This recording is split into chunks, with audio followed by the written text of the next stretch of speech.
Hello friends, आप सभी का स्वागत है चैतन्य क्लासेस में। देखते हैं आज जो दैनिक भास्कर 24 फरवरी 2024 में कुछ खास बातें क्या दी गई है। हम लोग डेली की तरह जो पहले बताएंगे तो हम लोग सिर्फ हेडलाइंस पढ़ेंगे, हेडलाइंस पे ध्यान देंगे ताकि हमारे आने वाले परीक्षा में ये क्या रह सके, इंपॉर्टेंट रह सके। अभी हाल ही में नीतीश कुमार ने के द्वारा 3,535.57 करोड़ की लागत से गंगा नदी के किनारे अवस्थित सिमरिया धाम स्थल पर सीढ़ी घाट निर्माण का सौंदर्यीकरण तथा 701 अन्य योजनाओं का लोकार्पण एवं 393 अन्य योजनाओं का किया गया कार्यारंभ किया गया। वही देखते हैं इसमें पूरे पूरे जो न्यूज है क्या क्या मेन खास बात रहा। आज जो दैनिक भास्कर की पूरे हेडलाइन सिर्फ फ्रंट पेज पे भी हमें ये चीज देखने को मिलता है। आगे देखते हैं इसमें क्या है। इस पेपर में आज जो मुख्य बातें हैं वो देखते हैं कि पहले बाढ़ प्रक्षेत्र और दूसरा सिंचाई प्रक्षेत्र के बारे में क्या कहा गया। बाढ़ प्रक्षेत्र में लोकार्पण की योजनाओं का काम करते हुए कमला बलान बाएं तटबंध एवं दाएं तटबंध पर 80 किलोमीटर की लंबाई की उच्चीकरण एवं सुदृढ़ीकरण और पक्कीकरण के बारे में बात किया गया है। ये फेज 1 के तहत किया जाएगा। वहीं देखते हैं बागमती बाढ़ प्रबंधन योजना 3B के तहत सिरनिया फुहिया तटबंध के किलोमीटर 70.793 पर 12 वेल्ट के एंटी फ्लाई लुइस का निर्माण किया जाएगा। ये कहाँ किया जाएगा? बागमती बाढ़ प्रबंधन योजना के तहत किया जा रहा है। वहीं बागमती बाढ़ प्रबंधन 4A के तहत क्या किया जा रहा है? शिवहर जिला के ग्राम बेलवा के नजदीक 50,000 क्यूसेक क्षमता के रेगुलेटर का निर्माण किया जाएगा। दोस्तों, कितना का निर्माण किया जाएगा? कि 50,000 क्यूसेक क्षमता के हेड रेगुलेटर का निर्माण किया जाने के बारे में बात किया गया एवं स्काडा सिस्टम के बारे में भी बात किया गया कि इसका निर्माण किया जाएगा। ये कहाँ पे है? ये भी बागमती प्राण योजना के अंतर्गत ही किया जा रहा है। और कहाँ पे? शिवहर जिला में। वहीं कार्यारंभ योजनाएं क्या है? कमला बलान बाएं एवं दाएं तट पर से 71 किलोमीटर की लंबाई की उच्चीकरण सुदृढ़ीकरण एवं पक्कीकरण फेज 3 के अंतर्गत किया जाएगा। वहीं देखते हैं शिवहर जिला में पिपराही प्रखंड अंतर्गत बागमती बूढ़ी गंडक नदी जोड़ो योजना, जो नदी जोड़ो योजना अभी सरकार चला रही है। बागमती को बूढ़ी गंडक से जोड़ा जाएगा ताकि हम लोग देखते हैं जो उत्तर भारत में बहुत सारे जो हमारे ये बिहार के जो कुछ मैप है आप जो ये यहाँ देखते हैं, उत्तर भारत में कई सारे नदियां आकर के क्या होती है? गंगा में मिलती है। यहाँ से गंगा चौसा में प्रवेश करती है और गंगा के बीचों बीच मैदानी भाग का निर्माण करते हुए ये कटिया से होते हुए बाहर निकल जाती है।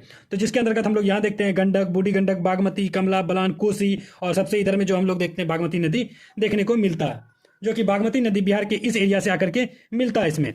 तो उसी पे बूढ़ी गंडक नदी जोड़ो योजना बागमती को बूढ़ी गंडक से जोड़ा जाएगा।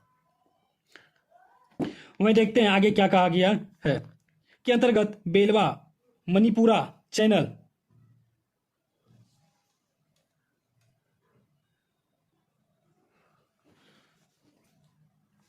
बूढ़ी गंडक।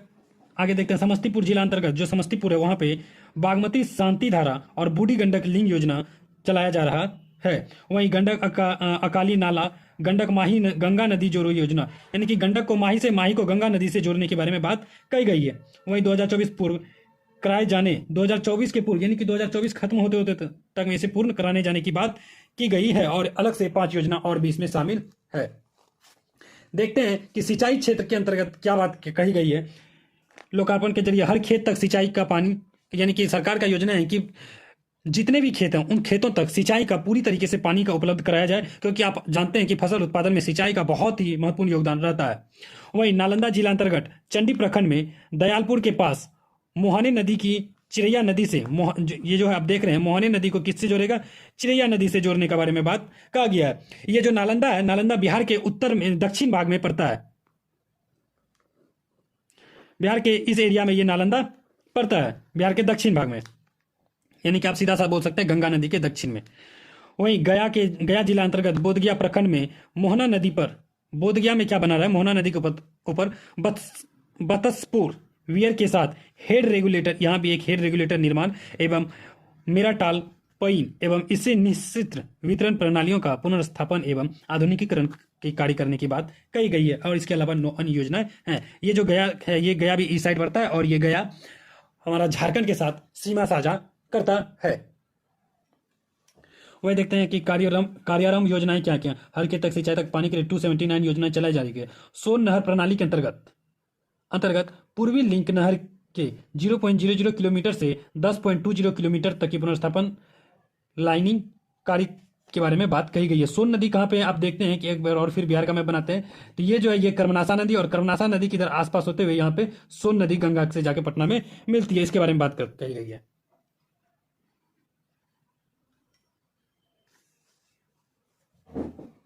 वहीं आगे देखते हैं कि डकरा नाल पंप नहर योजना का पुनर्निर्माण किया जाएगा। जो डकरा नाल पंप नहर है इसका भी दोबारा से पुनर्निर्माण कराए जाने की बात कही गई है। वहीं कर्मनासा लिंक नहर लाइनिंग कार्य के बारे में बात कही गई है।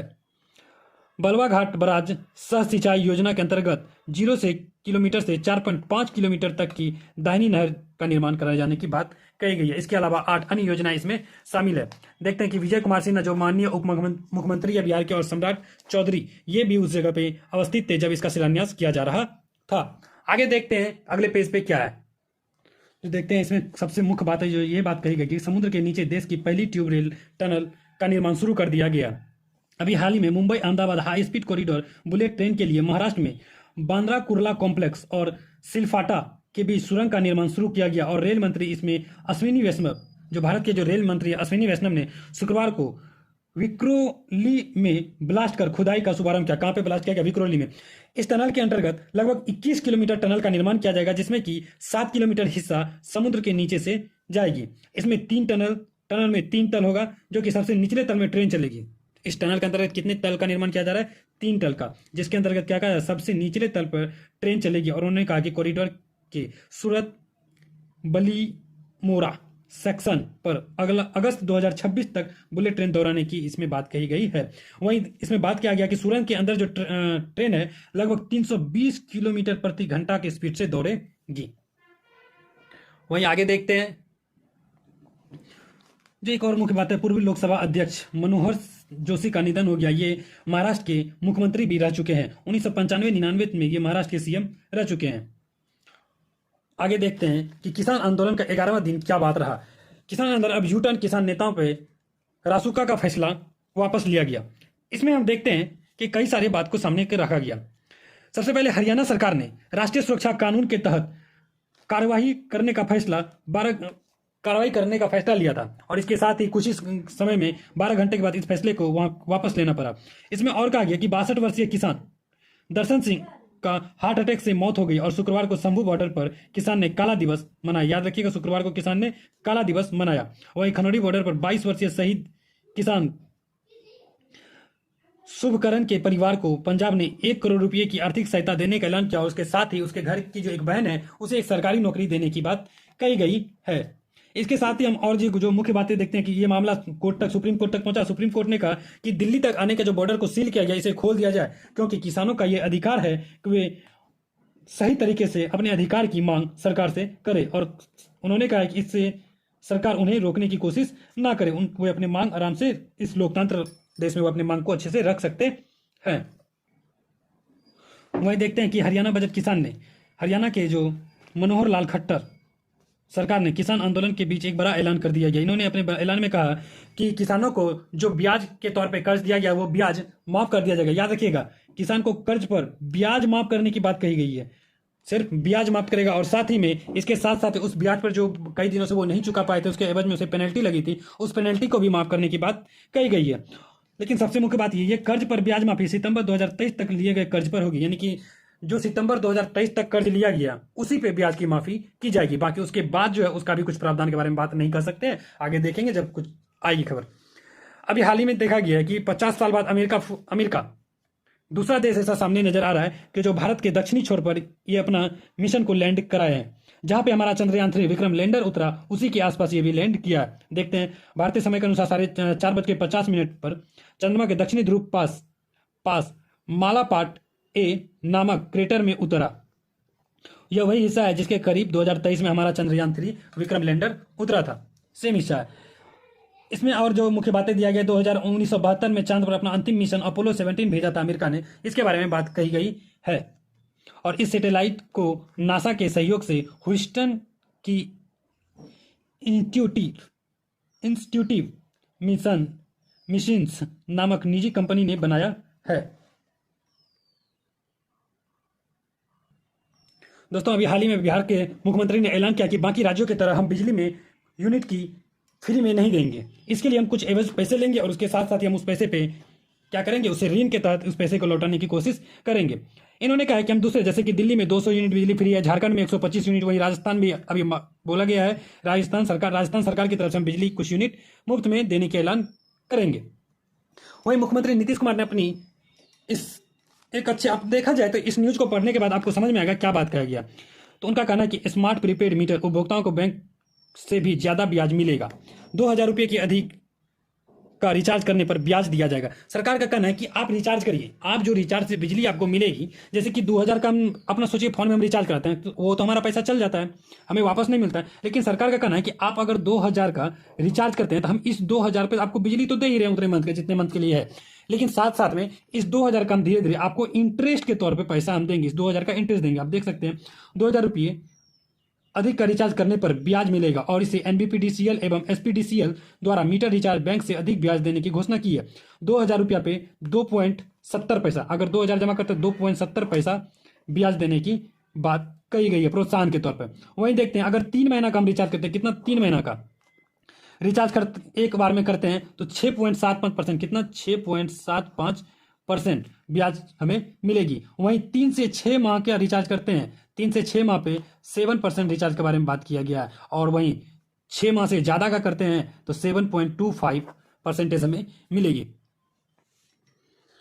और एक और खबर देखते हैं कि हमारे खेल जगत से जुड़ा हुआ अभी हाल ही में बिहार के जो आकाशदीप है, ये अपने टेस्ट मैच में डेब्यू किया है। ये बिहार के सासाराम से निवास करते हैं और इन्होंने अपने पहले ही दिन के में 3 विकेट लिए हैं। और आकाश जैसे ही इन्होंने विकेट लिए, इसके गांव में बहुत ही हर्षोल्लास और दिवाली जैसे माहौल आ गया। बच्चों में ये खबरें पहुंची कि उनके गांव के एक निवासी आकाशदीप हमारे भारतीय क्रिकेट टीम में शामिल हुए और आज जो उनका पदार्पण हुआ 23 तारीख को रांची में ये मैच चल रहा है और उसी मैच में इन्होंने 3 विकेट झटके। देखते हैं कि अभी हाल ही में चुनावी दौर चल रहा है, चुनावी दौर में 2 मार्च को प्रधानमंत्री बिहार का दौरा करेंगे।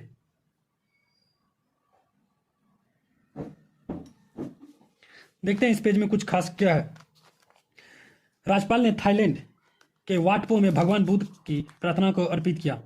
इन्होंने थाईलैंड में भगवान बुद्ध की प्रार्थनाएं अर्पित की और इस मौके पर उन्होंने पुणे विश्वविद्यालय के पूर्ववर्ती छात्र डॉक्टर देववज्राचार्य को दुर्लभ बौद्ध ग्रंथ और साहित्य के 108 खंड भेंट किए हैं। यह उपहार न केवल हमारी साझा बौद्धिक धरोहर की मजबूती को प्रदान करेगा, बल्कि हमारे बीच ज्ञान के बारे में समझ हमारा बढ़ाएगा कि हमें बौद्ध धर्म से रिलेटेड कई सारे ज्ञान को ये साझा एकत्र करने में काफी मदद करेगी।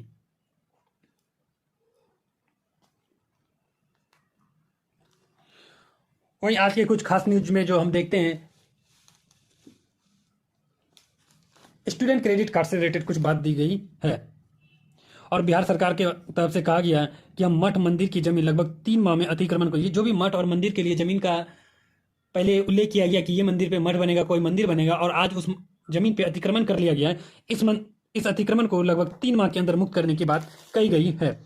वहीं स्टूडेंट क्रेडिट कार्ड से रिलेटेड 460 करोड़ रुपए की इस बार बजट के बारे में बात कही गई है। वित्तीय वर्ष 2023-24 के लिए 4,133.60 करोड़ का तृतीय अनुपूरक बजट पेश किया गया और इस राशि में राज्य स्कीम में मदद में स्टूडेंट क्रेडिट कार्ड के लिए लगभग 460 करोड़, वहीं पटना मेट्रो कॉर्पोरेशन के लिए 344 करोड़, लघु उद्यमी योजना के लिए 250 करोड़, वहीं इंडस्ट्रियल पार्क के लिए 213 करोड़, मुख्यमंत्री वृद्ध जन पेंशन के लिए यानी कि वृद्धाओं को जो पेंशन देने के लिए 195 करोड़ और ग्रामीण जलापूर्ति के लिए 125 करोड़ रुपये देने की बात कही गई है। इसके साथ साथ हम और देखते हैं आरडीएसएस के लिए 287 करोड़ और स्मार्ट सिटी के लिए 106 करोड़ रुपये के प्रावधान किया गया है।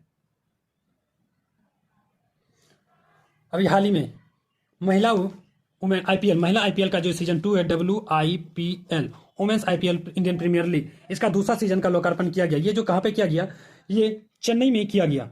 ये जो हुआ चिन्नास्वामी स्टेडियम में हुआ, बेंगलुरु के चिन्नास्वामी स्टेडियम में। कहाँ पे हुआ? बेंगलुरु के चिन्नास्वामी स्टेडियम में इसका लोकार्पण किया। ये आप देख सकते हैं यहाँ पे बेंगलुरु के चिन्नास्वामी स्टेडियम में किया गया। और इस समय यहाँ पे यानी कि इस सेरेमनी के शुभारंभ करने के लिए कई सारे फिल्म स्टार के कलाकार मौजूद रहे, जिन्होंने लोगों को नृत्य करते हुए गाना गा करके लोगों को सराहा। और उन्हें देखते हैं शाहरुख खान कौन कौन इसमें शामिल है। सेरेमनी में शाहरुख खान, शाहिद कपूर, सिद्धार्थ मल्होत्रा, वरुण धवन, कार्तिक आर्यन, टाइगर श्रॉफ आदि ने परफॉर्मेंस किया और शाहरुख खान ने स्टेज पे, आप देख रहे हैं और अच्छे से देख रहे हैं, सभी कप्तानों के साथ इन्होंने पोज। वहीं शाहरुख खान देखते हैं कि 5 टीमों के कप्तान के साथ अपना आइकॉनिक पोज, जो शाहरुख खान का एक पोज है जो बहुत ज्यादा फेमस है, इस पोज के साथ उन्होंने कार्यक्रम प्रस्तुत किए। देखते हैं कुछ अंतर्राष्ट्रीय न्यूज से रिलेटेड क्या बात की है। आप लोग को ये अच्छे से पता होगा कि अभी रूस यूक्रेन युद्ध थम ही नहीं रहा है। जो कहा गया था कुछ ही समय में ये खत्म हो जाएगा, लेकिन अभी तक ये युद्ध खत्म नहीं हुआ, जो कि फरवरी 2022 में ही शुरू हुई थी और अभी फरवरी 2024 आ गया, यानी कि 2 साल से ये युद्ध अभी तक विराम होने की कोई बात ही नहीं ले रही है। इसमें कहा गया है कि इस युद्ध में 2 बच्चे ऐसे हैं जो यूएन में अपने बात को रखने के बारे में बात कहेंगे और अपने दर्द के बारे में कुछ बातें कहेंगे। देख सकते हैं कि कीरा और इलिया युद्ध की त्रासदी से झेलने 2 बच्चे संयुक्त राष्ट्र सुरक्षा परिषद को क्या करेंगे, संबोधित करने की बात कही है। वहीं कीरा का कहना है जब ये स्कूल जा रही थी अचानक से इसके आसपास बम फटा और इस फटाके में धमाके में इसके पिता की जान चली गई और इतनी मजबूरी रही कि ये अपने पिता के शव को वहां से ले भी नहीं जा सके, मजबूरन उसे छोड़ करके सभी को वहां से भागना पड़ा। वहीं इलिया का कहना है कि जब रूसी सैनिक इन्हें पकड़ा तो इन्हें अस्पताल ले गया और इन्हें जहरीली चॉकलेट देके मारने की कोशिश की गई, लेकिन इसकी दादी ने इसे बचा लिया।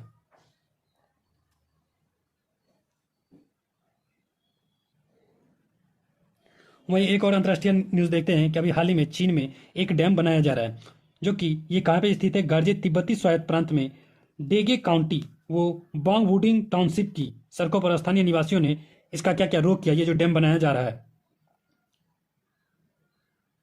अब जो ये डैम कहाँ पे बनाया है, ड्रेची नदी, ड्रीचू, अब क्या बताए नाम ही ऐसा है, ड्रीचू नदी, जिसे चीनी भाषा में जिंसा कहा जाता है। सरकार ने 2240 मेगावाट के गंगटुओ जलविद्युत स्टेशन के निर्माण योजना का विरोध किया गया। इसका इसमें कहा गया कि अगर इसका निर्माण होता है तो लगभग 6 बौद्ध मठ डूब जाएगा और साथ ही साथ 2 गांव को यहां से स्थानांतरित करके कहीं और बसाना पड़ जाएगा।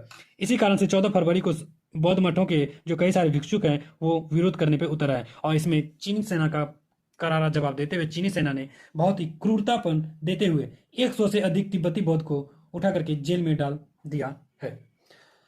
धन्यवाद फ्रेंड्स, आप सभी का हमारे साथ जुड़े रहने के लिए। देखेंगे अगले दिन जो 25 तारीख के न्यूज़ में कुछ खास क्या बात रहता है। आज के लिए यहीं पे हम अपना क्लास समाप्त करते हैं। आप लोगों का धन्यवाद।